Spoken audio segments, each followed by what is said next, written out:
আসসালামু আলাইকুম। সবাই কেমন আছেন? আশা করি সবাই ভালো আছেন। আজ আপনাদের জন্য নিয়ে এসেছি গল্পের ৩ নম্বর পর্ব। আশা করি গল্পটি আপনাদের ভালো লাগবে। তাহলে চলুন শুরু করা যাক। আমার হাতে জিনিসটা দেখে তিশা পুরোপুরি হতভ্রম হয়ে যায়। ও ভাবতেই পারেনি এমন একটা জিনিস ওর জন্য আমি আনবো। তিশা একবার আমার দিকে আরেকবার জিনিসটার দিকে তাকাচ্ছে।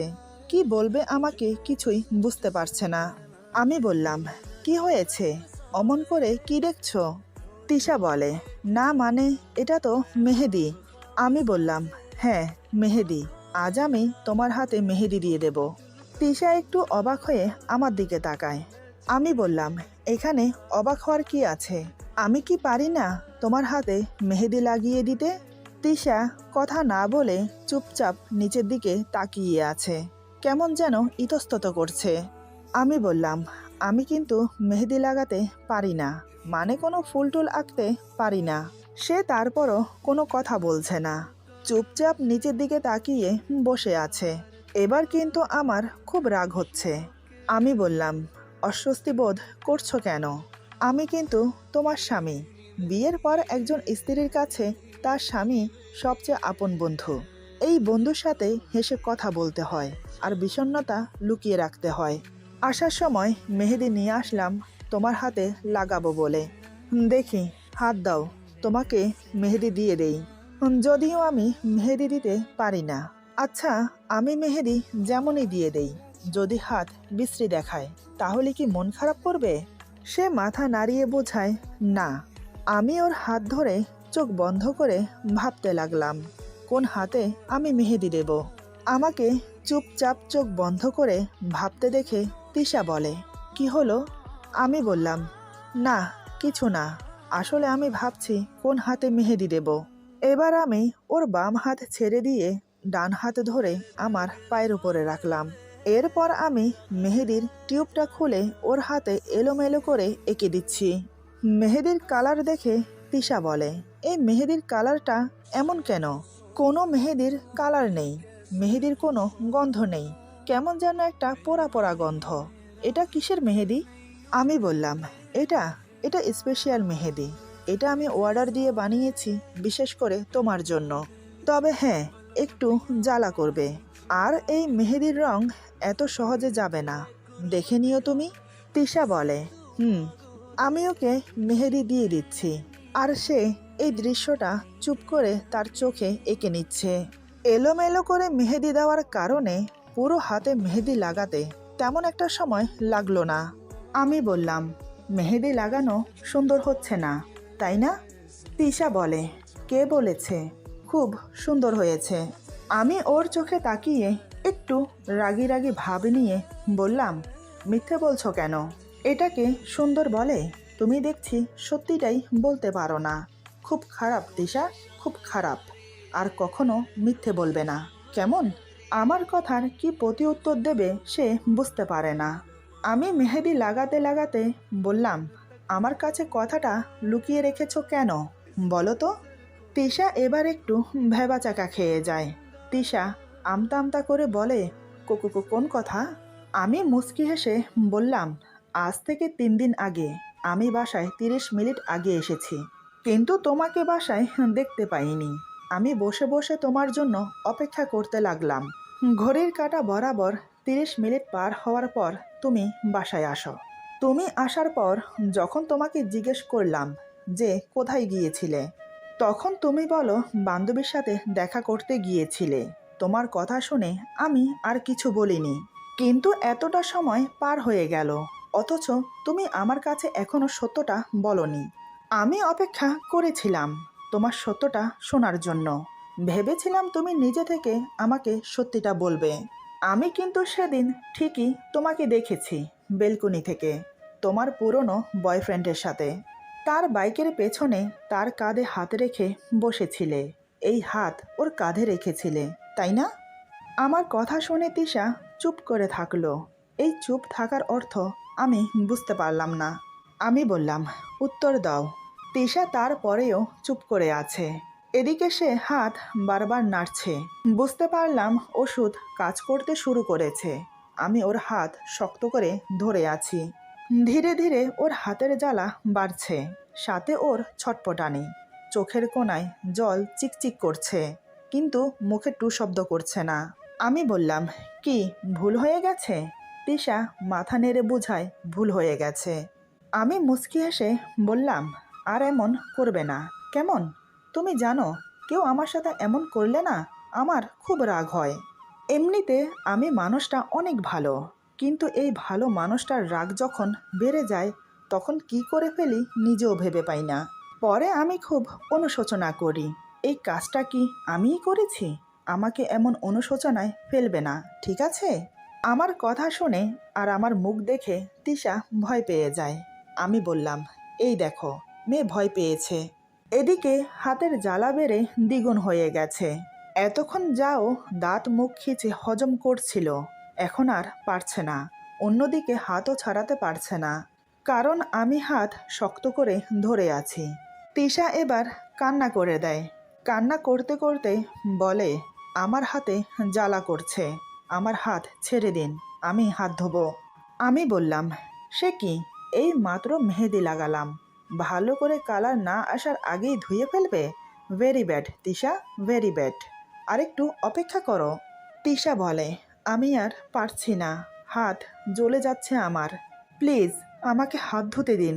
আমি একটা তাচ্ছিল্যের হাসি দিয়ে বললাম, না না না, এত তাড়াতাড়ি তো হাত ধুয়ে ফেলা চলবে না। তুমি জানো, বাজারে কিন্তু অনেক মেহেদি কিনতে পাওয়া যায়, একদম সস্তা, মাত্র 50 টাকা। কিন্তু আমি সেগুলো না কিনে 50,000 টাকা খরচ করে এই স্পেশাল মেহেদিটা বানিয়েছি, একমাত্র তোমার জন্য। তুমি জানো এই মেহেদিতে আমি কি মিশিয়েছি? তিশা বলে, আমি এখন কিচ্ছু শুনতে চাই না, আমাকে হাত ধুতে দিন প্লিজ, জ্বলে যাচ্ছে আমার হাত, আমি যে আর পারছি না। আমি বললাম, সেটা হচ্ছে না, যতক্ষণ না আমি চাইবো ততক্ষণ পর্যন্ত তুমি হাত ধুতে পারবে না। এই হাত তুমি রেখেছিলে ওর কাঁধে, মনে আছে? আসলে কি জানো, আমি চোখ বন্ধ করে তখন এটা অনুভব করছিলাম যে তুমি কোন হাতে রেখেছো ওর কাঁধে। তিশা বলে, আমি বুঝতে পারছি না আমার হাত এভাবে জ্বলছে কেন, কি মিশিয়েছেন আপনি মেহেদিতে? আমি বললাম, অ্যাসিড, তাই তো মেহেদি থেকে পোড়া পোড়া গন্ধ আসছিল। অ্যাসিড যেখানে পড়ে সেখানটায় জ্বলে যায়, আর এ তো সামান্য মেহেদি, তাই তো জ্বলে রাখ হয়ে গেছে। এই শাস্তিটা তোমার প্রাপ্য ছিল, কারণ তুমি অন্যায় করেছ। 1, তুমি আমার থেকে কথা গোপন করেছ। 2, আমার অনুমতি না নিয়ে বাহিরে গেছ। 3, আমার অবর্তমানে বাইরের পরপুরুষের সাথে দেখা করতে গিয়েছ। 4, তার বাইকে তার পেছনে বসে তার কাঁধে হাত রেখে তুমি এসেছ। আর 5 হলো আমাকে মিথ্যে বলেছ। তুমি জানো, আমি মিথ্যে বলা একদম পছন্দ করি না। জানি না আমার কথাগুলো কতটুকু ওর কানে গেছে, কারণ তিশা পাগলের মতো ছটফট করছে। অ্যাসিড খুব খারাপ জিনিস, আগুনে ঝলসাতে তবুও সময় লাগে, কিন্তু অ্যাসিডে কোনো জিনিসকে ঝলসাতে বেশি সময় লাগে না। এতক্ষণে নিশ্চয়ই তিশার হাতের উপরের চামড়া পুড়ে নিচের মাংস পর্যন্ত পুড়ে গেছে। তাই আমি ওর হাত ছেড়ে দিলাম। সে দৌড়ে গিয়ে বেসিনে নিজের হাত ধুতে থাকে। ঠান্ডা পানি ছেড়ে দিয়ে তার নিচে হাত ধরে রাখে। চোখ বন্ধ করে একটু শান্তি অনুভব করে। ধীরে ধীরে হাতের মেহেদি চলে গিয়ে ঝলসানো হাত স্পষ্ট হতে থাকে। তিশা তখনও চোখ বন্ধ করেছিল। বেশ কিছুক্ষণ পর চোখ খুলে হাতের দিকে তাকিয়ে চিৎকার দিয়ে ওঠে। ওর হাত পুরো ঝলসে গেছে, উপরের চামড়া আর মাংস টুকরো টুকরো হয়ে পানির সাথে ভেসে যাচ্ছে, সাথে দলা পাকানো কালশিটে রক্ত। এসব দেখে আর নিজেকে স্থির রাখতে পারল না, সেখানে মাথা ঘুরে পড়ে যায় আর সাথে সাথে জ্ঞান হারায়। এতক্ষণ যাও ওর কান্নার শব্দ শুনতে পাচ্ছিলাম, কিন্তু এখন আর পাচ্ছি না। তাই আমি উঠে গেলাম কি হয়েছে দেখার জন্য। গিয়ে দেখি ঝলসানো হাতে নিয়ে তিশা অজ্ঞান হয়ে পড়ে আছে মেঝেতে। বেসিনের টিউব কল থেকে এখনো পানি পড়ছে। আমি সেটা বন্ধ করে দিলাম। এরপর কোমরে হাত দিয়ে ওর দিকে তাকিয়ে রইলাম। ওর প্রতি আমার রাগ এখনো বিন্দু পরিমাণ কমেনি, তাই আমি ওকে ওখানে রেখেই রুমে চলে গেলাম। একটুখানি মায়াও হলো না আমার। আমি আগেই বলেছি, রেগে গেলে আমি পুরো সাইকো, তখন আমার মধ্যে কোনো মানুষ বসবাস করে না। তখন আমি হয়ে যাই নিকৃষ্ট কোনো হিংস্র প্রাণী, যার মধ্যে দয়া মায়া মনুষ্যত্ববোধ কিছুই অবশিষ্ট নেই। আমি রুমে গিয়ে ফ্রেশ হয়ে না খেয়ে শুয়ে পড়লাম। এত কিছুর মাঝে খেতেও মন চাইছে না। বেশ কিছুক্ষণ এপাশ ওপাশ করতে করতে ঘুমিয়ে পড়লাম। রাত তখন কয়টা বাজে আমি জানি না। আমি তো গভীর ঘুমে মগ্ন হয়ে আছি। ঘুমানোর আগে জানালা বন্ধ করতে ভুলে গেছি, এমনকি বেলকনির দরজাও খোলা। হঠাৎ আচমকা ধুম করে আওয়াজ হলো, তাতেই আমার ঘুম ভেঙে গেল। ঘুম ভাঙার পরেও আওয়াজটা হয়ে চলেছে। এবার আমি দু হাতে চোখ মুছে চোখ খুলে দেখি বেলকনির দরজা খোলা, আর বাহিরে খুব তেজ হাওয়া চলছে। যত সম্ভব বৃষ্টি হবে। বাহিরের হাওয়ার কারণে বেলকনির দরজা একবার বন্ধ হচ্ছে, আরেকবার খুলছে। তাই আমার ঘুম ভেঙে যায়। ঘড়ির দিকে তাকিয়ে দেখি রাত 9:30 বাজে। এত কিছুর মাঝেও তিশার কথা আমার একটুও মনে নেই। হঠাৎ পাশে চোখ পড়তেই দেখি তিশা আমার পাশে নেই। এবার আমার একে একে সব মনে পড়ল। ততক্ষণে আমার রাগ কোথায় যেন উধাও হয়ে গেছে। কিন্তু আমি যা করেছি তার জন্য এবার আমার অনুশোচনা হতে লাগলো। আমি আর এক মুহূর্ত দেরি না করে দৌড়ে নিচে নেমে দেখি তিশা এখনো অজ্ঞান হয়ে বেসিনের সামনে পড়ে আছে। আমি ছুটে ওর কাছে গেলাম। মেঝেতে বসে ওর গায়ে হাত দিয়ে দেখি পুরো শরীর ঠান্ডা বরফ হয়ে গেছে। ঠোঁট জোড়া কালশিটে নীল বর্ণ ধারণ করেছে। ওর হাতের দিকে চোখ পড়তেই আমার কলিজাটা কেঁপে উঠল।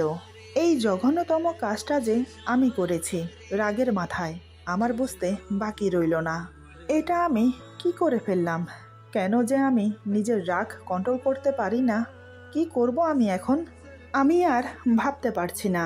ওকে এভাবে মেঝেতে আর কিছুক্ষণ ফেলে রাখলে নির্ঘাত ঠান্ডা লেগে যাবে। আমি ওকে পাজা কোলে করে বেডরুমে নিয়ে গেলাম। খাটে শুইয়ে দিয়ে আলমারি থেকে ডাবল কম্বল বের করে ওর গায়ে জড়িয়ে দিলাম। তারপর তাড়াতাড়ি হসপিটালে ফোন করলাম, ইমার্জেন্সি ডাক্তার পাঠানোর জন্য বাড়িতে। প্রায় 10-15 মিনিট পর ডাক্তার এলো। যেহেতু ওই হসপিটালে আমাদের চেনা পরিচিত লোক আছে, তাই যখনই ফোন করি তখনই ডাক্তার চলে আসে। আমি নিচে গিয়ে ডাক্তারকে উপরে নিয়ে আসি। বেডরুমে নিয়ে আসার পর ডাক্তার বলে, কি সমস্যা?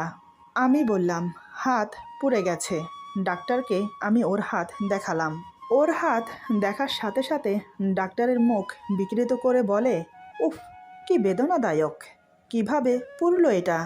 আমি বললাম, কিভাবে পুড়েছে সেটা জানার প্রয়োজন নেই আপনার। আপনার কাজ হলো এটাকে ভালো করে ড্রেসিং করে ব্যান্ডেজ করে দেওয়া। ঘা যেন তাড়াতাড়ি শুকিয়ে যায় তার জন্য মেডিসিন আর ক্রিম দেওয়া।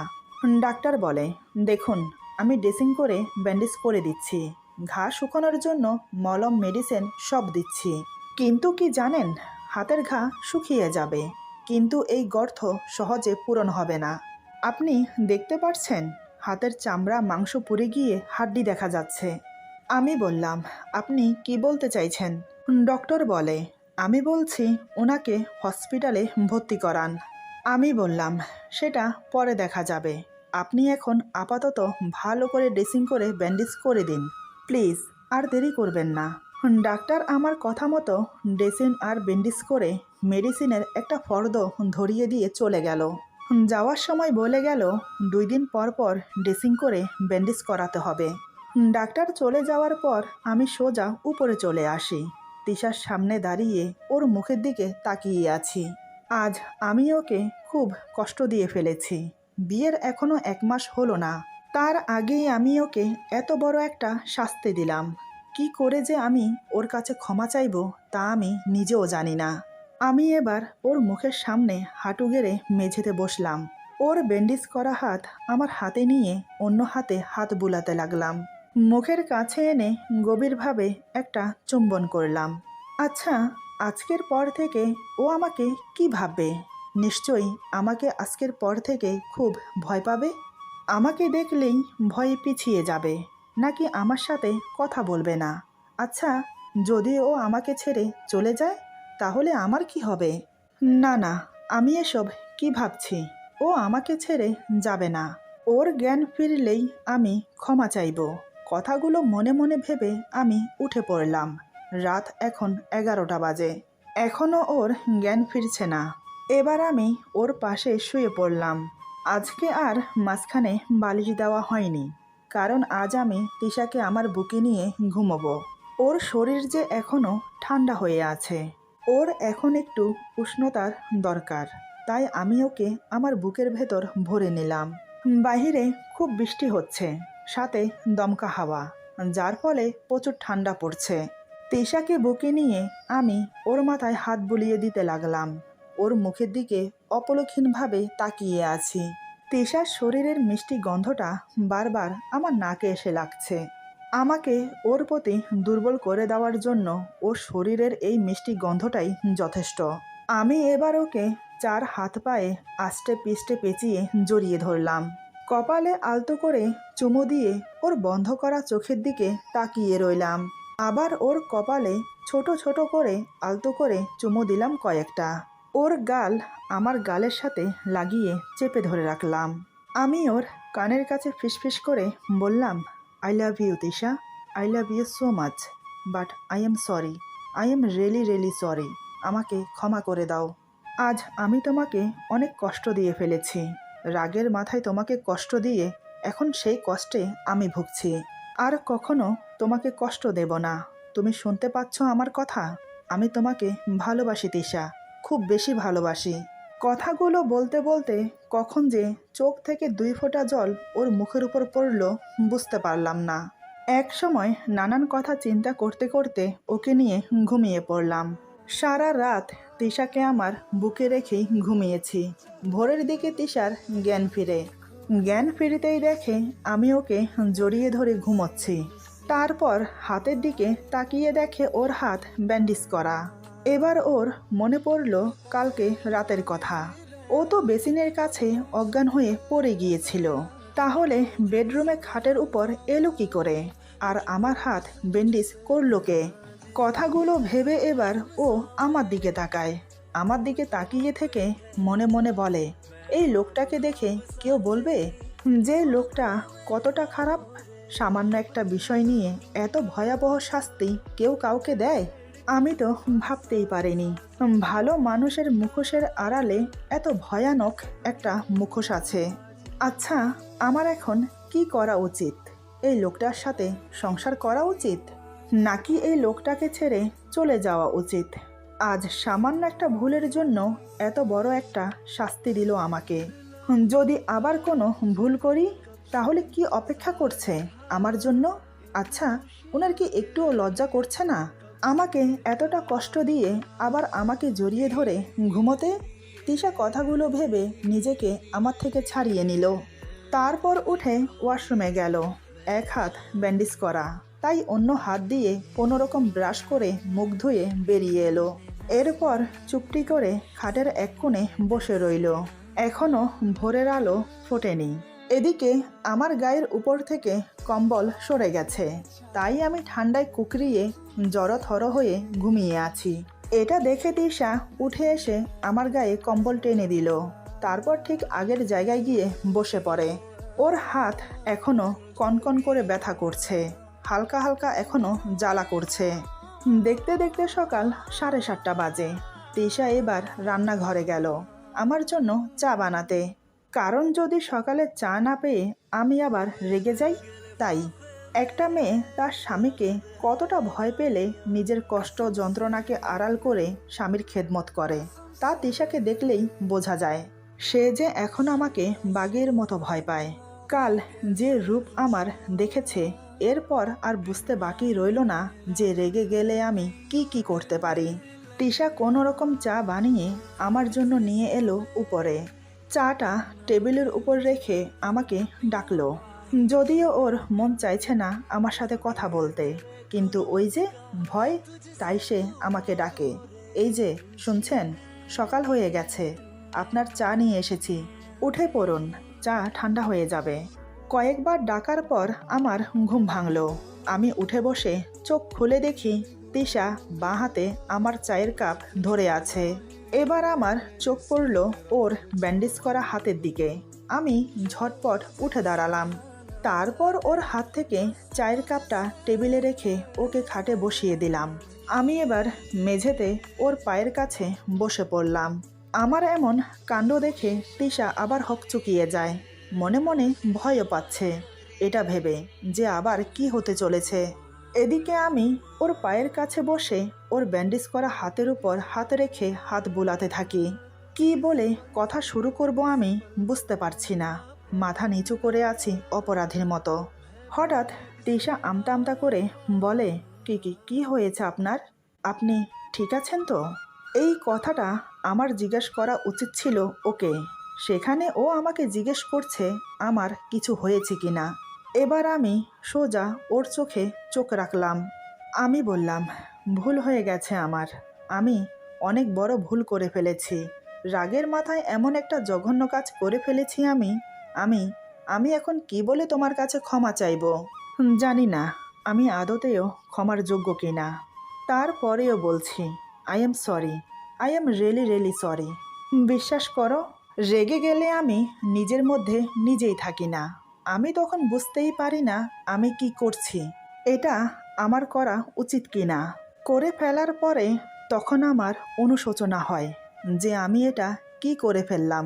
কিন্তু আমার কি দোষ বলো?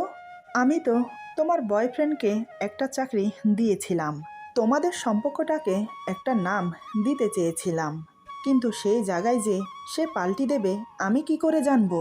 তোমার বয়ফ্রেন্ডের প্রতি তো তোমার অগাধ বিশ্বাস ছিল, কিন্তু তোমার এই বিশ্বাসের মর্যাদা রেখেছে ও? আচ্ছা, এই কথা বাদ দাও।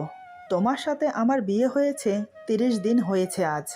এই 30 দিনে আমার প্রতি তোমার চোখে ভালোবাসাটা দেখতে পাইনি আমি।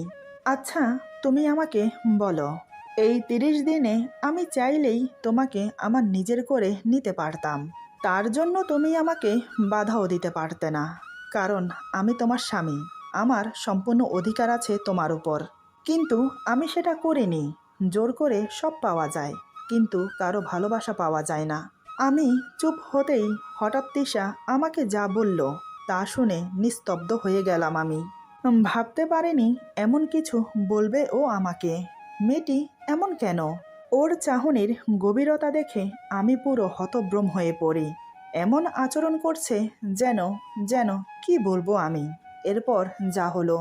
আজকের গল্প এখানে সমাপ্ত। গল্পের বাকি অংশ পেয়ে যাবেন আগামী পর্বে। আশা করি গল্পটি আপনাদের ভালো লাগবে। যদি ভালো লাগে তাহলে লাইক, কমেন্ট এবং সাবস্ক্রাইব করে আমাদের পাশে থাকুন। সবাই ভালো থাকবেন, সুস্থ থাকবেন। আল্লাহ হাফেজ।